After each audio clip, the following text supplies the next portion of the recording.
Hello, everyone. It's Kristen Sullivan with Just As Planned, your wedding podcast. I am coming to you today with a colleague and dear friend of mine, Miss Jac Bowie. Hi, Jac. How are you? Hi, Kristen. So, do I get to say you're down under? Like, we don't really know here in Florida what to say. I'm happy to be referred to as I'm down under. I'm absolutely down under. I love it. I love it. I love it. So just to give the audience a little background, Jac and I are in the Global Wedding Academy together. She represents Australia and I represent North America. So that's how we met and have been collaborating together. Jac has Darling Don't Panic. I love saying that so much all the time. Yep. That is your boutique wedding business. And then you are Jac Bowie Travel as well. So everyone watching, you can have the best of both worlds with Miss Jac. You can have a destination wedding. You can also have her plan a fabulous honeymoon after your wedding. And how long have you been doing this, Jac?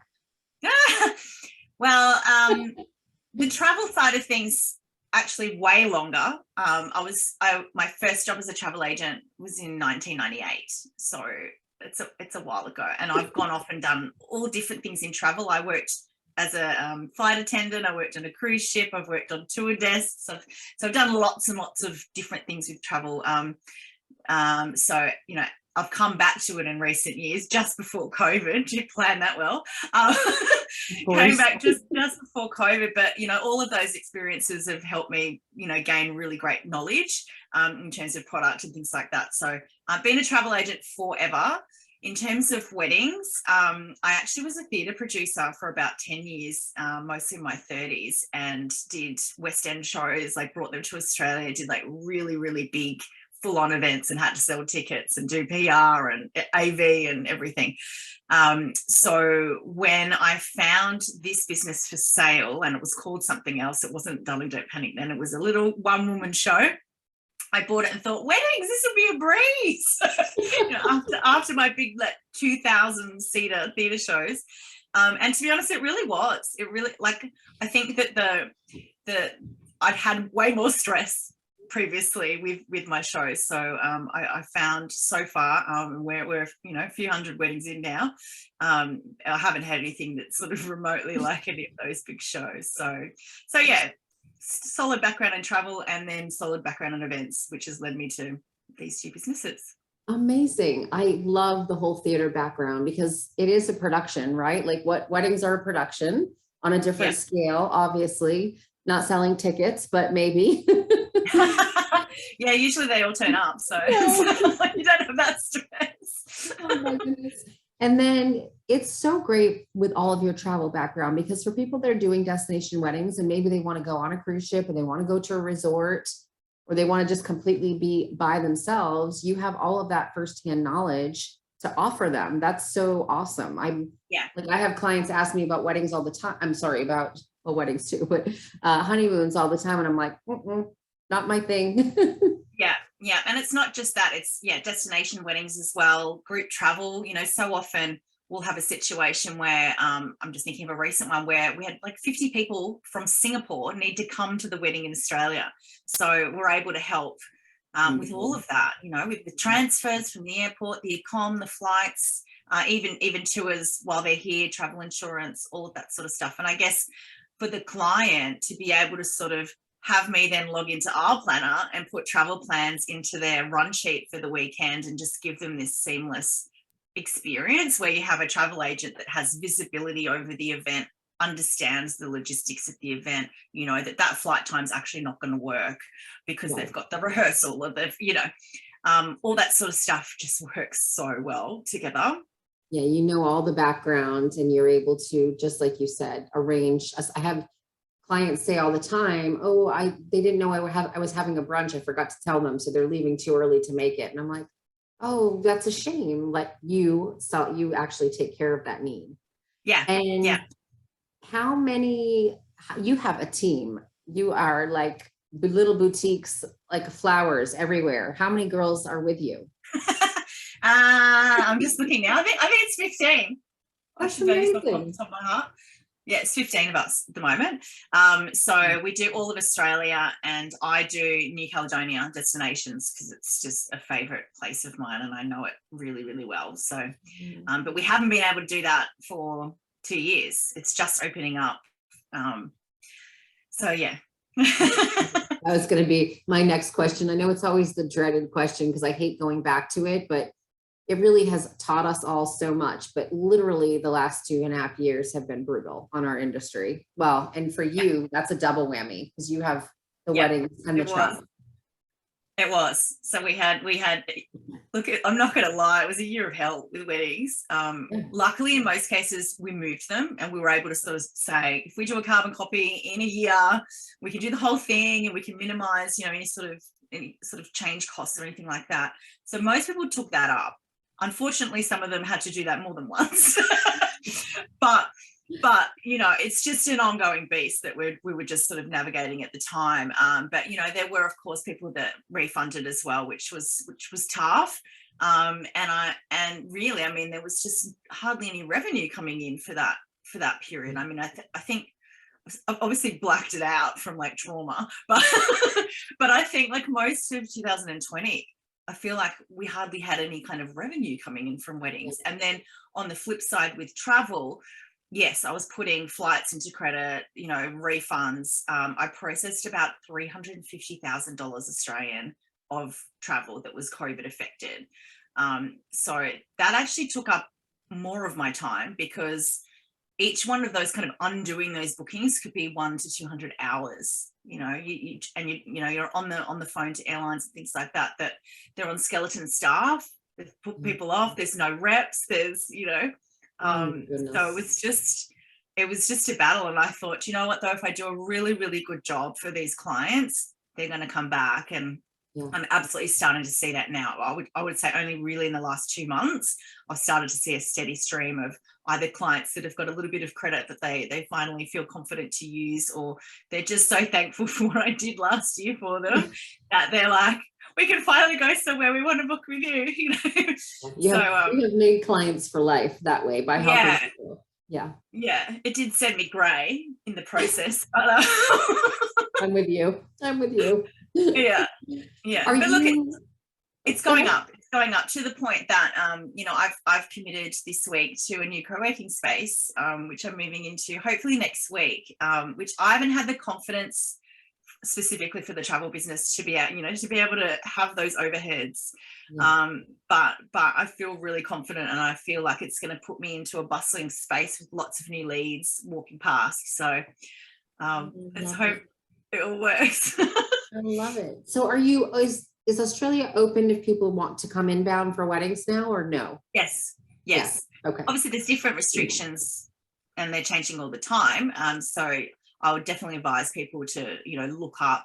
Sherpa is actually a really good site, SHERPA, Sherpa.com. Okay. It's really comprehensive. You not only sort of put in, I'm coming from Florida to Sydney, it'll prompt you for, are you immunized? What passport are you on? What are your stopovers? And it will spit out all the things according to all of those specifics that you've set. So, you know, if you were traveling with a husband and he was on a different passport, for example, it's probably slightly going to be different, the advice that he gets. It's that intricate. So that's what I use, and I use it outbound and everywhere at the moment. That's I mean, and we're looking at it when we book, and we're also looking at it obviously maybe a week before, because all of a sudden there might be this like, you're going to go and get a PCR 3 days before. So it's a good idea to just obviously check that regularly, that, you know, because it's not ever going to notify you or anything like that unless you have like an amazing travel agent like me. You're not going to get notified that there's been changes. So yeah. And it is such a like fast moving change pace right now. It seems like daily everything is changing and updating. So it's so resourceful to have someone like you, that the last thing a bride wants to be dealing with is, you know, worrying about how many tests she has to get when she gets off the plane or whatnot. Exactly. Sorry, I'll just shut this door. My cleaner's arriving. It's the most exciting part of my week. I totally understand that. So where you mentioned earlier, where is your favorite place to do a destination wedding or event? Oh, I know New Caledonia, I love. It's only a couple of hours from Sydney, Brisbane, Melbourne, 2 to 3 hours, depending on which city they're leaving from. Direct flight, they fly either Qantas or Air Caledonia, which is lovely airlines. Hotels are amazing. But I guess what I love is you're in the Pacific and you feel like you're in the Pacific. You've got your palm trees and your beautiful ocean and beaches and all of that going on, but it's French. So everyone speaks French. The food is French. You get that. Actually, you can get straight up French, but you can also get this sort of mixture of Pacific food with French. So like I've got a favorite restaurant that I go to there, and they'll do this sort of like, I don't know what it is, like a nachos thing, but it's with this tuna, and like it's just they put in local seafood and things like that, but it's still got a lot of French flavors.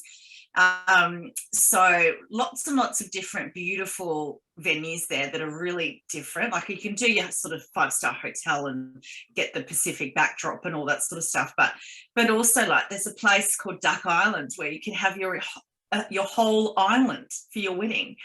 And it's really reasonable. I mean, I don't know since COVID, but the last time I looked at it, it was yes.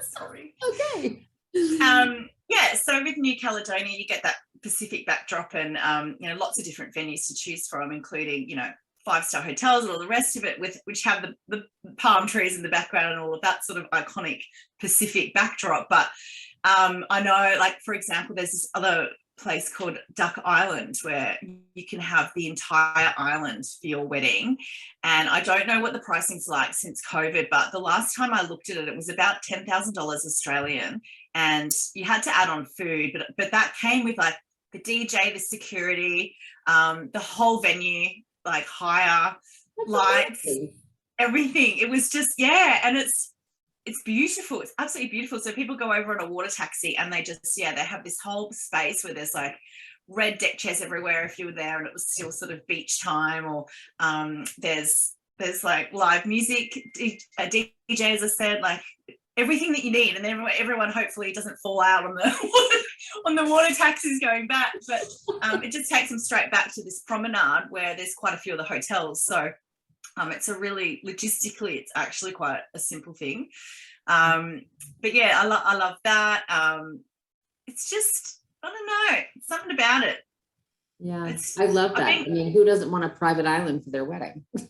I know. And then also just the joy of like being there and going to, there's a supermarket that I'm mad for called Gant Casino, which I believe is from Paris. It's this French supermarket where you've just got rows of like meat, cheese, champagne, fresh bread.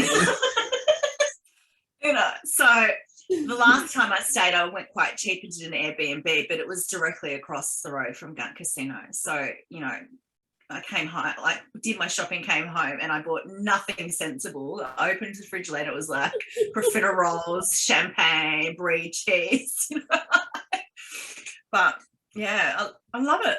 Love it. That's so amazing. I don't know. I love anything that's unique and that you can like take your guests on an experience, right? Like it's all about when you're traveling that far, or even if you're not traveling far, it's all about the experience. And that to me is something they're obviously probably not going to do again in their lifetime.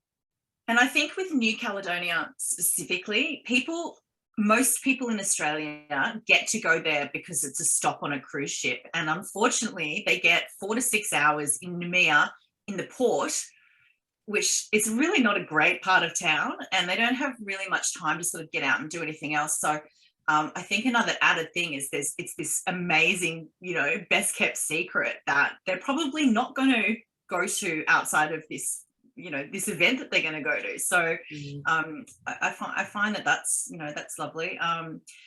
The other thing is, God, I know all the hotels now like the back of my hand. I've toured them all, seen all the different room types, seen all like, so when I have these conversations with these couples, it's like, do you want the Voyager suite? Do you want this? Like I've been there. I've been in the rooms. It near killed me going up and down. But I thought if I'm gonna, if we're gonna specialize, because it is really a niche for Darling Don't Panic for us to offer that. We're the only Australian wedding planners that do New Caledonia. And if they start trying to do it themselves, they only find local wedding planners that only speak French. So as soon as they're searching in English, they just get us. So I thought, I better be bloody good at it. Well, it sounds like you know it very well. I think that they could trust that process quite well. Yeah.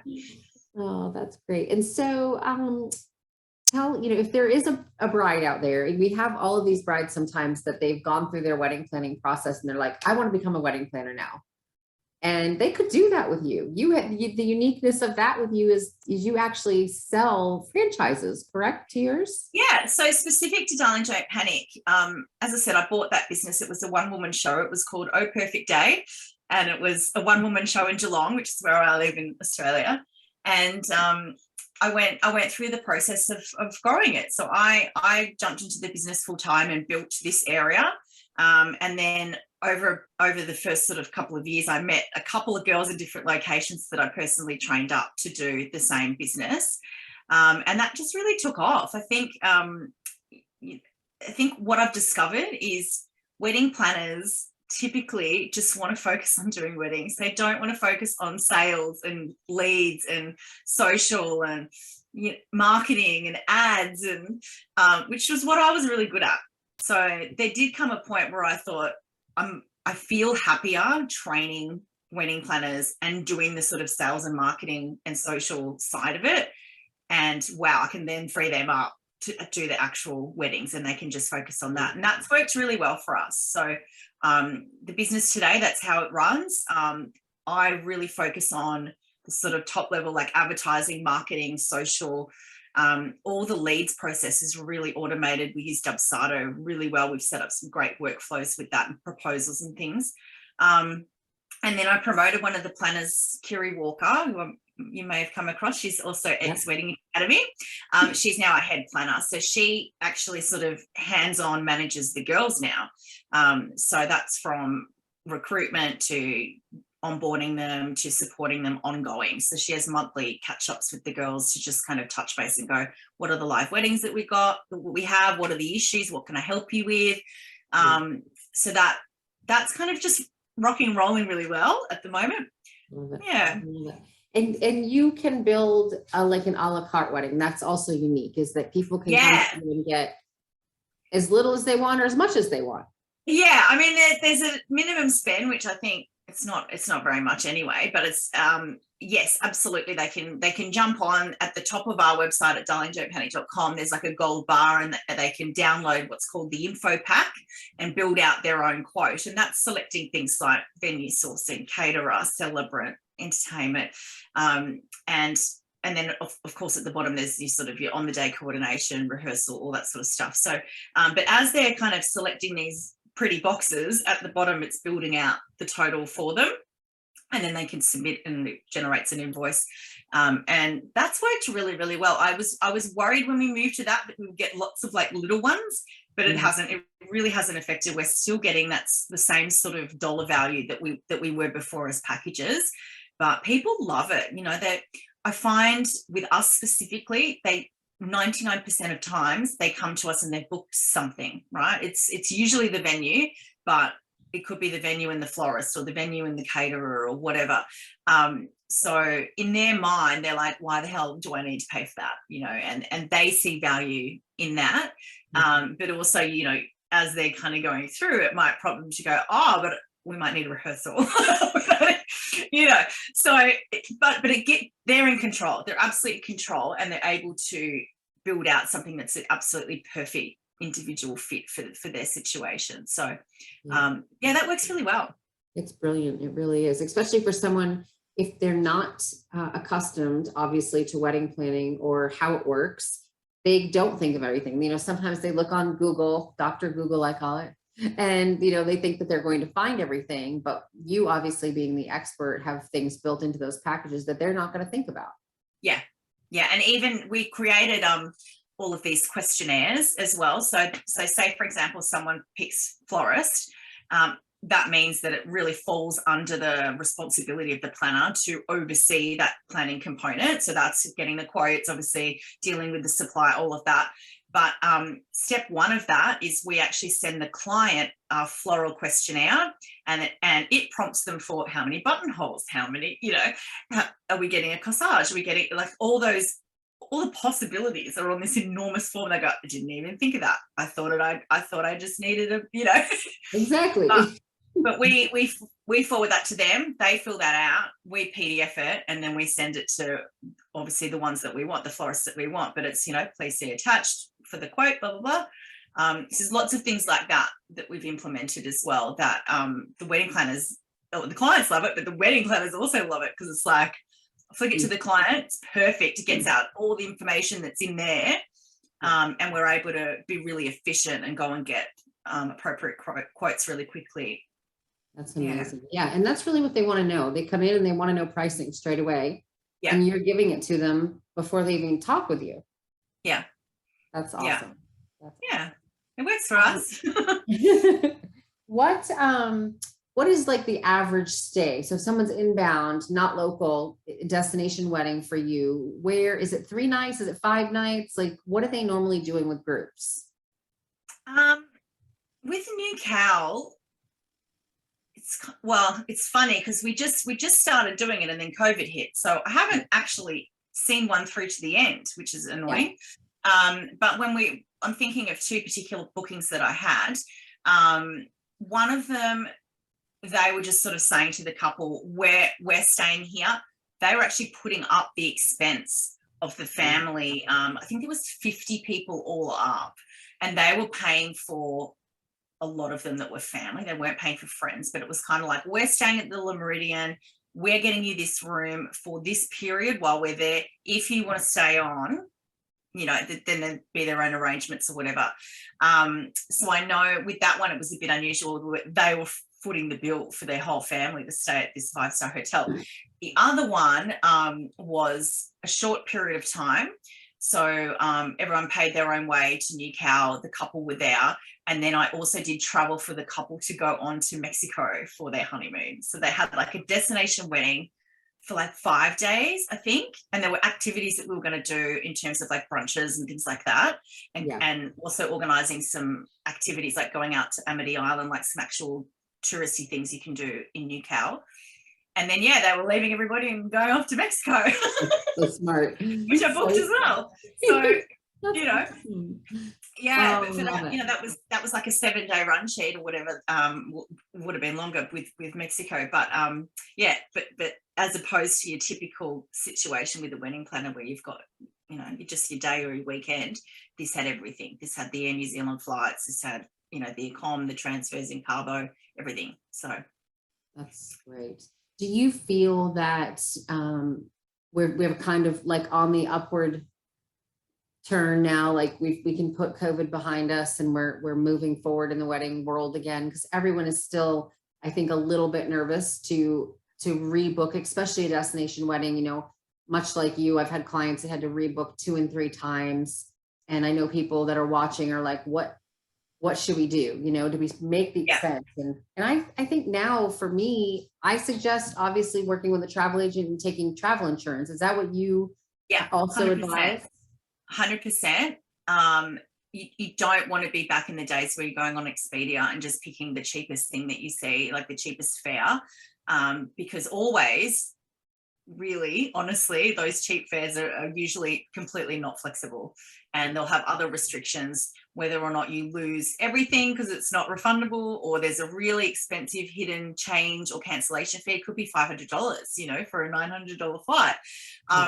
So just the simple, just going to somebody who's going to read all that fine print. He's going to take the time to go, there's a $900 flight, but it's non-refundable, or we can pay $1,100 and it's fully refundable. It's the change, and to just spell out to you while you're booking what those fees are, because there still might be change fees and things like that. But, for a really flexible fare, there may not be, or it may be like 2 free changes or something like that. But to have somebody to spell that out to you will give you confidence. And I think that goes with every element, is to try and get, book components that are flexible, may cost a little bit extra, but if you can get the whole thing and feel confident that like it's all booked, and maybe right now in COVID I've got a good deal and I want to book now, then just make sure that they're all flexible. You know what your travel restrictions are and what your options are, and just talk about them at the beginning. Just get it out of the way,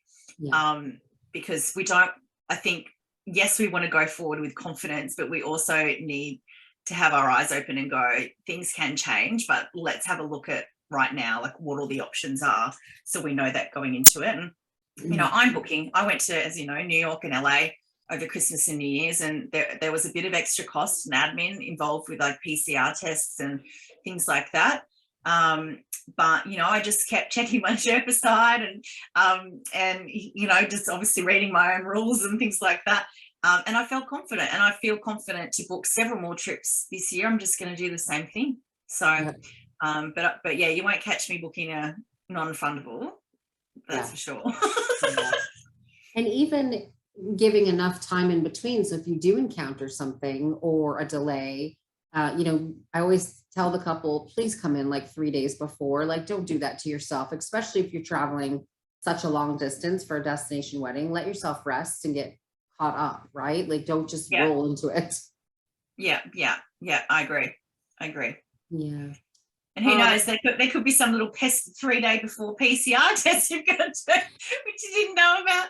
So just staying on top of all of that stuff. But well, Jac, that's amazing. I love always talking with you. You're so knowledgeable. So for everyone watching, Jac for sure wants to make sure everything goes just as planned.